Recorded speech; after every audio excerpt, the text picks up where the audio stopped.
Então, vou perguntar para as duas, então vocês podem responder em conjunto qual é o tratamento do ovário policístico, porque por muitos anos se associou ao uso do anticoncepcional, mas se a gente está falando que já não é uma doença ginecológica sozinha, exclusiva, que ela tem outras coisas, como é que a gente trata? Qual é o ideal? Bom, o uso de anticoncepcional tem que ver se não tem contraindicações, né? Então, aí nas meninas talvez seja o melhor, né? Tu tem que fazer, e se precisa de contracepção também.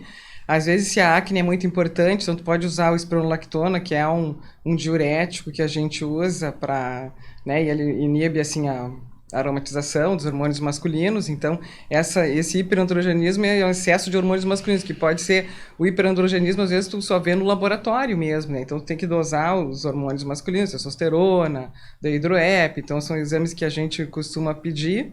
Começamos, então, o diagnóstico pelo exame de sangue. Exame de sangue pode... O diagnóstico, na verdade, é clínico, né? Tu tem que ter esses critérios menstruais, né? Tem que ter irregularidade menstrual, imagem de ecografia, tu tem que ter pelo menos dois, e o hiperandrogenismo. Então, são 3 sintomas, ou 3 sinais que tu costuma ver, que é, primeiro, irregularidade menstrual, então, amenorreia, ou ciclos muito rápidos, né? Ou poucos ciclos por ano, e aí tu menos de, acho que é 8, né? Que é o critério.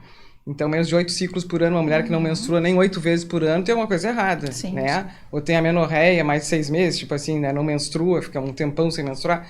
Então, isso tá errado, tem alguma coisa errada. Então, a gente já é uma suspeita. E se ela tiver hirsutismo, acne, ou tiver laboratório alterado, então a gente já tem 2 critérios, já fecha meio que o diagnóstico do ovário policístico.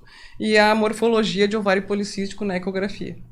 Ok, fizemos Então, isso. E dificilmente a gente vai ter esse quadro todo florido em todas as mulheres. Né? Então, às vezes é difícil tem mesmo os 3 de fazer critérios, o diagnóstico. né? E aí, esses que têm os 3, tem hiperandrogenismo, e tem irregularidade menstrual, e tem o ovário maior que 10 ml, né? O volume. Às vezes o ecografista também não mede o ovário, né?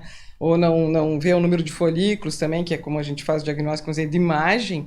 A gente daí tem que ter mais acurácia, assim, do diagnóstico. E esse aí, geralmente, essa paciente tem resistência à insulina. Quando ela tem essas 3 apresentações, ela tem resistência à insulina. O que é a resistência à insulina? Vamos trazer isso pro senso paciente comum. que, assim, produz muita insulina, né, para tentar derrubar a glicose dela. Então, a glicemia ainda está normal, depois começa a subir, porque aquele pâncreas vai se desgastando tanto de produzir tanta insulina, então ela tem um hiperinsulinismo, que vai causar essa acantose nigricans, e a insulina é um hormônio, ela engorda, né? Então, são pacientes que geralmente têm uma cintura avantajada, uma circunferência abdominal grande, hirsutismo, então elas têm tudo, né? Esse fenótipo... É a paciente clássica, esse é o clássico, é o fenótipo clássico, acne, que é pelos. e que infelizmente é a maioria ali.